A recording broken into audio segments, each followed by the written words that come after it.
आज हम समकालीन भारत के जो फर्स्ट चैप्टर था संसाधन एवं विकास, उसका हम जो पार्ट सेकंड है वो लेके आए हैं। तो आज शुरुआत करेंगे हम मृदा संसाधन से। तो अब देखो मृदा संसाधन में, तो मृदा संसाधन की बात करें तो मृदाओं में इसमें वर्गीकरण किया गया है। तो पहले इस मृदा के बारे में देखते हैं। तो चित्र देखो एनसीईआरटी के अकॉर्डिंग, तो इसमें क्या है, ऊपरी सन स्तर की मृदा है। फिर अगर नीचे से बात करें तो देखो अपक्षय रहित आधारित चट्टानें, अपक्षय रहित जिसका अपक्षय अभी नहीं हुआ, अध स्तरीय अपक्षय आधारित चट्टानें जिसका अध अपक्षय उसका मतलब क्षण हो गया है। फिर उपमृदा अपक्षय चट्टानें, बालू गाद सिल्ट व मृत्तिका और उपसंस्तर की मृदा। ये इसका मृदा का एक नीचे से ऊपर एक क्रम में दिया गया है। हमने ऊपर से नीचे के आपको तरफ दिखाया है कि ऊपर कौन सी है, उप संस्तर की मृदा है। फिर उपमृदा अपक्षयी चट्टानें, बालू गाद सिल्ट व मृत्तिका है। और फिर इसके नीचे अध स्तरीय मतलब आधा उसका स्तर क्या हो चुका है, अपक्षयित हो चुका आधारित चट्टानें हैं। और सबसे नीचे कौन सी मिलेगी आपको, अपक्षयित रहित आधारित चट्टानें। तो मृदा देखो, मृदा का निर्माण होता है जैव ह्यूमस प्लस अजैव के मिलने। किसका निर्माण होता है, मृदा का, जिसमें जैव हमने वर्गीकरण में पढ़ा था संसाधनों के, अजैव भी पढ़ा था, ह्यूमस और अजैव के मिश्रण से क्या बनती है, आपकी मृदा बनती है। अब देखो इस मृदा के वर्गीकरण में सबसे पहले पढ़ते हैं हम जलोढ़ मृदा। कौन सी, जलोढ़। संपूर्ण उत्तरी मैदान है वो किस मिट्टी से, जलोढ़ मृदा से बना हुआ है। इसमें कौन कौन सी जलोढ़ मृदा में कौन कौन सी होती है, तो रेत, आपकी रेत, सिल्ट व मृत्तिका, महीन कणों की और रेत से मिलाकर क्या बनती है आपकी जलोढ़। रेत, सिल्ट व मृत्तिका से मिलकर क्या बनती है, जलोढ़ बनती है। सिंधु, गंगा, ब्रह्मपुत्र के निकषों उत्तरी मैदान है वो कौन सी नदियों के बहाव क्षेत्र से बना है, कौन सी मृदा, तो जलोढ़ मृदा है। और वहाँ पे सिंधु, गंगा और ब्रह्मपुत्र तीनों नदियों का जो संगम है या तीनों का जो अपवाह क्षेत्र है वो क्या है, उत्तरी मैदान है। और उसमें कौन सी मृदा आपकी, जलोढ़ मृदा है। पूर्वी तटीय मैदान, जो आपका पूर्वी तटीय मैदान है, ये आपका पूर्वी तटीय मैदान हो गया आपका पश्चिमी। तो इस पूर्वी तटीय मैदान महानदी, गोदावरी, कृष्णा और कावेरी नदी के डेल्टे भी क्या है, इस जलोढ़ मृदा से बने हुए। मतलब इसमें जलोढ़ मृदा है, यहाँ की जो महानदी है, गोदावरी, कृष्णा, कावेरी नदी है, उसके डेल्टा में कौन सी मृदा पाई जाती है, आपकी जलोढ़ मृदा। ऊपर की ओर मृदा कणों का आकार में वृद्धि, जैसे जैसे आप डेल्टे से आप नदी घाटी के ऊपर की ओर जाओगे तो इसके कणों में क्या होगी, वृद्धि होगी। ये जो मिट्टी है उसके कणों की मोटाई आपको ज़्यादा देखने को मिलेगी। और अगर ऊपर से नीचे की ओर आओगे तो उसमें कणों में क्या मिलेगी आपको, बारीकता, मतलब उसके आकार में क्या मिलेगी आपको, कमी मिलेगी। और नीचे से अगर ऊपर की ओर जाओगे तो क्या मिलेगी आपको, वृद्धि मिलेगी। फिर बात करते हैं ऐसी मृदा पर्वतों की तलहटी पर बने मैदानों जैसे द्वार, चौक्षेत्र और तराई क्षेत्र में भी आपको मिलती है। द्वार हम पढ़ेंगे आपसे 9th क्लास की जो जियोग्राफी है उसमें बांगर, खादर, तराई ये सब पढ़ेंगे। चौक्षेत्र है, द्वार, दून, ये सभी उसमें पढ़ेंगे। तो जो द्वार क्षेत्र है आपका वो चौक्षेत्र है और तराई क्षेत्र है, जहाँ पे आपका वापिस दलदली मतलब आपका दलदली क्षेत्र आ जाता है, पानी से नदियों का पानी, वो तराई क्षेत्र। तो उन क्षेत्रों में आपकी कौन सी मृदा है, जलोढ़ मृदा पाई जाती है। अगर आयु के आधार पर बात करें, जलोढ़ मृदा 2 प्रकार की होती है। आयु के आधार पर मतलब उसकी उम्र, आयु के आधार पर 2 प्रकार की। जैसे मानो ये आपकी नदी है, ऊपर से नीचे की ओर बह रही है, ऊपर से नीचे की ओर बह रही है, तो इसके पास जो अपने साथ ही मिट्टी लेके आएगी उसको क्या करेगी, तेज बहाव के कारण यहाँ पे धकेल देगी, दोनों तरफ धकेल देगी। तो यहाँ पे जो मिट्टी जमा हुई, कौन सी हो गई, ये जमा हो गई जलोढ़ मृदा। और ये क्या हो गई, थोड़े दिन बीतने के बाद में इस जम गई, तो इसमें कंकर पाए जाते हैं। कौन से, कंकर। तो इसको बोलते हैं बांगर, पुराना जलोढ़ बांगर, जिसमें कंकर मिलते हैं, वो क्या मिलते हैं, कंकर, क्योंकि पुरानी हो गई, ये जम गई।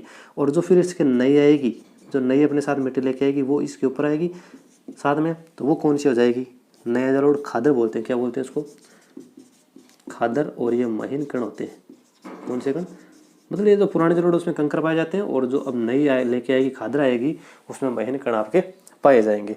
जनसंख्या घनत्व अधिक होता है, क्यों, जलोढ़ मृदा है, उपजाऊ है, कृषि ज़्यादा होती है, इसलिए जनसंख्या का विस्तार वहाँ पे क्या होगा, ज़्यादा, लोग ज़्यादा उस तरफ आकर्षित होंगे ताकि कृषि के अंदर अपना वो योगदान दे सके यार, अपनी आजीविका के लिए साधन बना सके। इसलिए जनसंख्या घनत्व भी क्या होगा, वहाँ पे ज़्यादा होगा। तो हमने पढ़ा जलोढ़ मृदा। अब पढ़ते हम काली मृदा। तो काली मृदा को रेगुर मृदा भी कहा जाता है। कौन सी मृदा? रेगुर मृदा। और ये कपास की खेती के लिए क्या है? उपयुक्त है। कपास की खेती, कपास की खेती के लिए उपयुक्त कौन सी मृदा है? काली मृदा। कई बार एग्जाम में पूछा गया है और इसको काली कपास मृदा भी कहते हैं। काली कपास या कपास रेगुर मृदा भी कहा जाता है।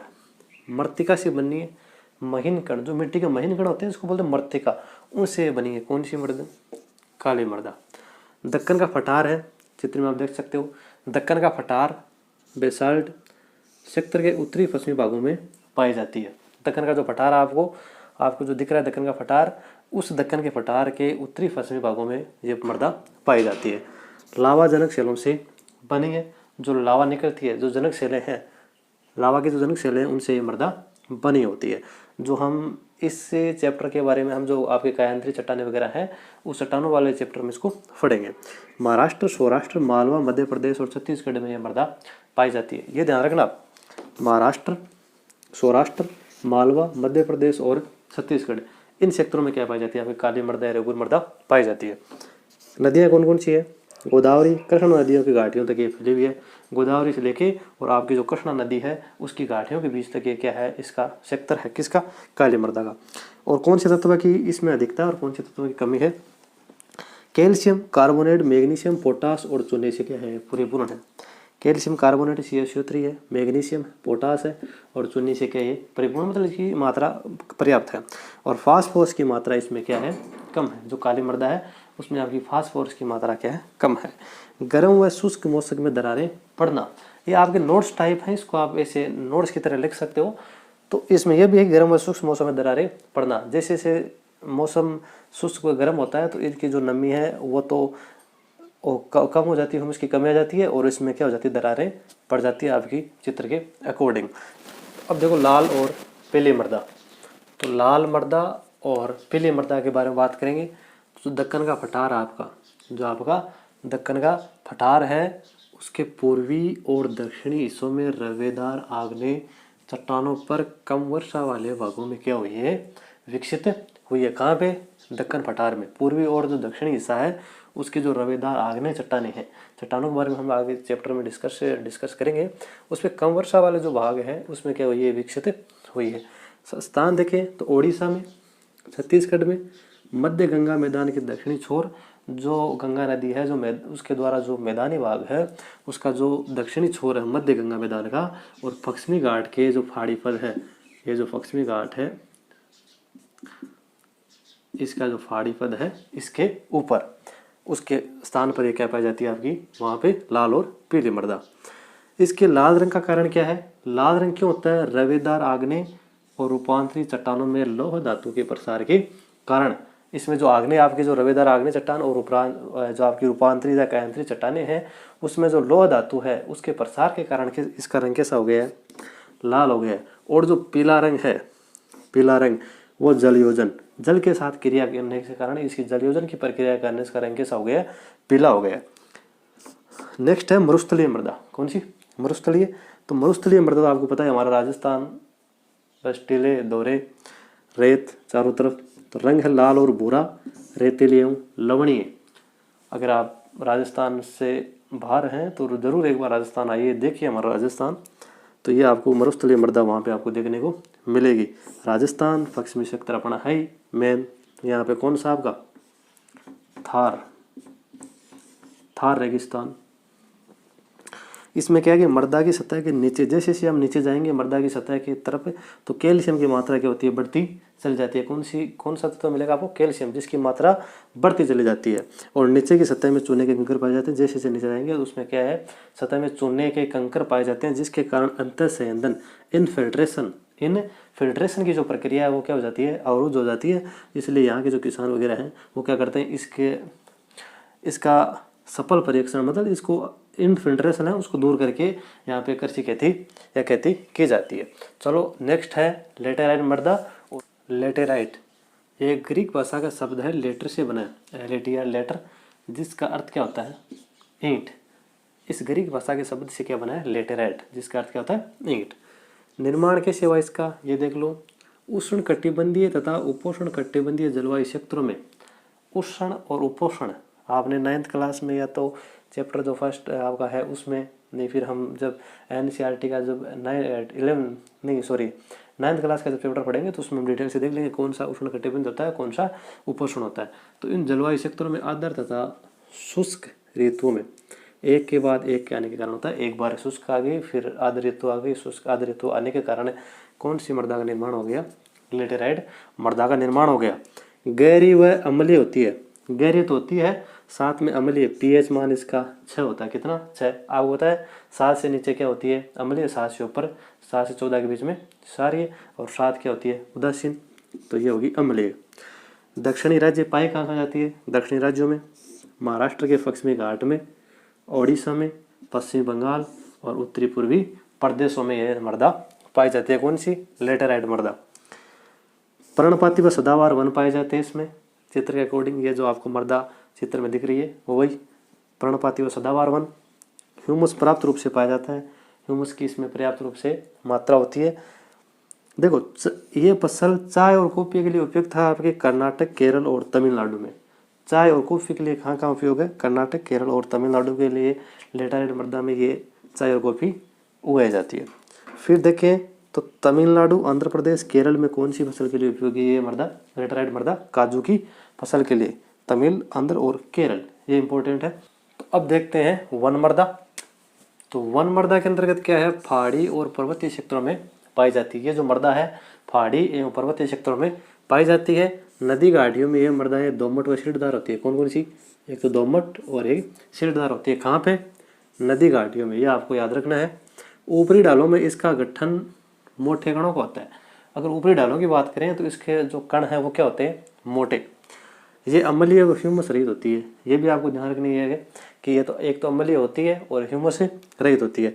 नदी सोपानों और जलोढ़ पंखों में मृदाएं क्या होती है, उपजाऊ होती है। कहाँ पे, नदी सोपान और जो आपके जलोढ़ है पंख है उनमें क्या होती है मृदाएं। जलोढ़ मृदा के बारे में पढ़ाई है तो वो क्या होती है, उपजाऊ होती है। मृदा अपर्दन और संरक्षण की बात करें तो मृदा अपर्दन आपका इसमें देखो चादर अपर्दन भी है, पवन अपर्दन भी है। पवन अपर्दन हवा के द्वारा अपर्दन कहाँ पे होता है ज़्यादातर, हमारे जो पश्चिमी क्षेत्र है, भारत का पश्चिमी क्षेत्र कौन सा, हमारा राजस्थान, उसमें पवन हवा, तेज हवाओं के कारण एक टिला आज मान लो यहाँ पे है तो दूसरे दिन कहीं और पे होगा, परसों कहीं और, ये वहाँ पे नई रेत आती जाएगी, पुरानी चली जाएगी। इस प्रकार क्या होता है, वो मृदा का अपर्दन होता है, मिट्टी का एक जगह से हटना है, उसका कटान होना। चादर अपर्दन क्या होता है, अगर किसी नदी या किसी बारिश की वजह से किसी मिट्टी का कट के वहाँ से कटान होके नीचे समतल जगह में आना और उस मिट्टी का, उस जो पहले वाली मिट्टी थी उसके ऊपर उसका बिछ जाना, मतलब उसके ऊपर एक परत जम जाना, वो कौन सी होती है आपकी, चादर अपर्दन। और जल अपर्दन, उत्खात भूमि, चंबल बेसिन और चंबल उत्खात भूमि आपकी, ये चंबल नदी है, धौलपुर, करौली, इसके अंदर इतने गहरे गड्ढे आप चित्र में देख सकते हो। इस प्रकार की अवनालिकाएं इतने गहरे गड्ढे हो जाती है कि आप इसमें अंदाजा नहीं लगा सकते। इतने गहरे गड्ढों किसके कारण से, चंबल नदी, क्योंकि वहाँ पे इस मिट्टी का क्या हो जाता है अपर्दन, मतलब वहाँ से कटान हो जाता है और गहरे गड्ढों के रूप में वो आपको देखने को वहाँ पे मिलता है। अब देखो भारत में पर्यावरण की दशा, हमने लगभग चैप्टर कंप्लीट सा कर लिया है, थोड़ा सा मैटर बाकी रहा है और इसके क्वेश्चन आंसर भी थोड़े से हैं जो आपकी जो बुक है उसमें दिए गए, उसके भी आंसर हम जानने की कोशिश करेंगे। तो पहले हम देख लेते हैं भारत के पर्यावरण की दशा। इसमें आपके एक छोटा सा उदाहरण दिया गया है मध्य प्रदेश के सुको माजरी और झाबुआ जिले का। क्या बताया गया है कि 1976 में 13 प्रति हेक्टेयर वृक्ष घनत्व था।